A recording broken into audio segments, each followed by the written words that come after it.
Welcome to the Candyverse.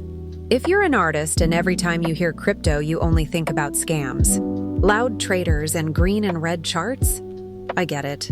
But I'm going to say this straight. If you're an artist, you should understand crypto, not to become a crypto bro, but because it touches things that are literally your world. Ownership, payments, contracts, fans, IP, and creative freedom. Think about how your work functions today. You post your art on social media. You hope the algorithm is in a good mood. If you sell, you depend on platforms, fees, PayPal, Stripe, Ko-fi, Patreon, etc.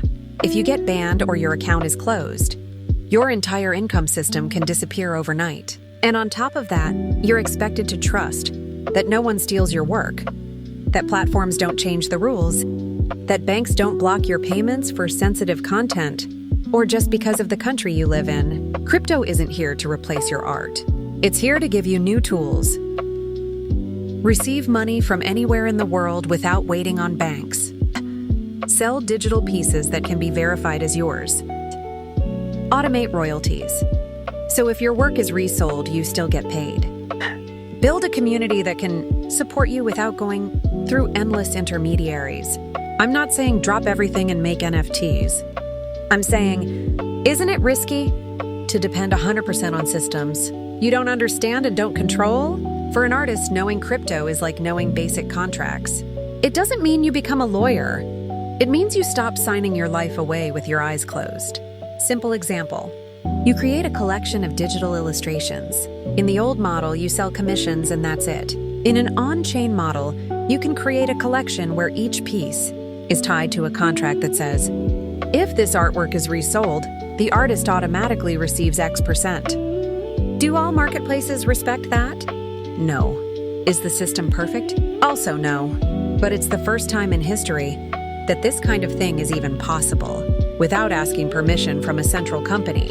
If you don't understand any of this, if all you know is crypto or your scam, you're opting out of the conversation, where the rules of the next creative economy are being designed. This isn't about liking crypto or not.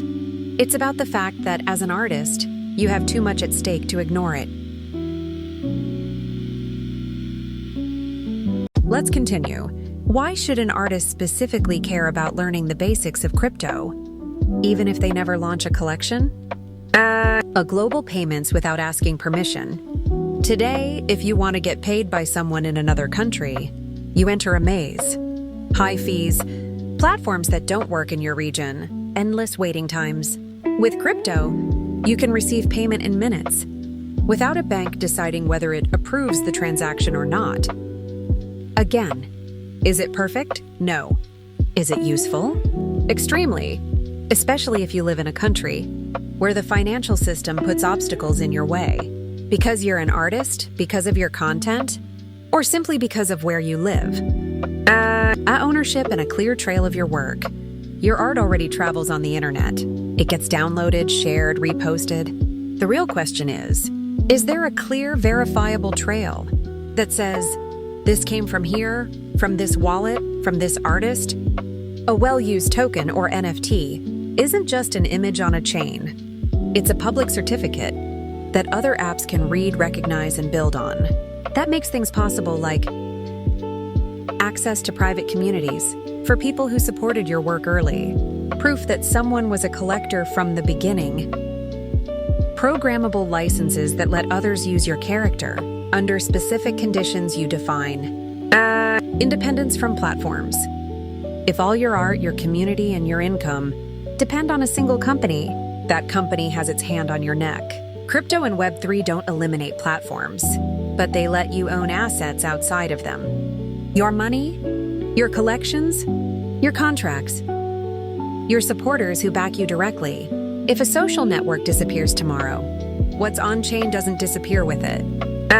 To narrative and differentiation. While other artists only talk about algorithms and likes, you can also talk about protecting your work, building original worlds with clear rules, letting your fans participate without relying only on tips and comments.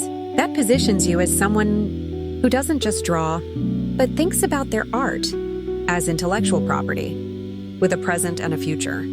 I'm not telling you to become a DeFi expert or to sell everything as JPGs. I'm telling you to learn the basics.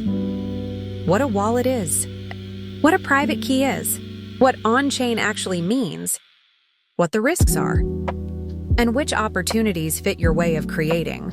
Because in a few years, when this infrastructure is more deeply integrated into everyday life, artists who understand the language will have a massive advantage over those who ignored it out of fear or prejudice. If this video helped you see crypto as a tool, not just a casino, leave a like and share it with that artist who has an incredible world in their head. Subscribe if you want to keep exploring, where art, money, IP, and technology intersect, without hype, without fanaticism. Follow me. This is the Candyverse.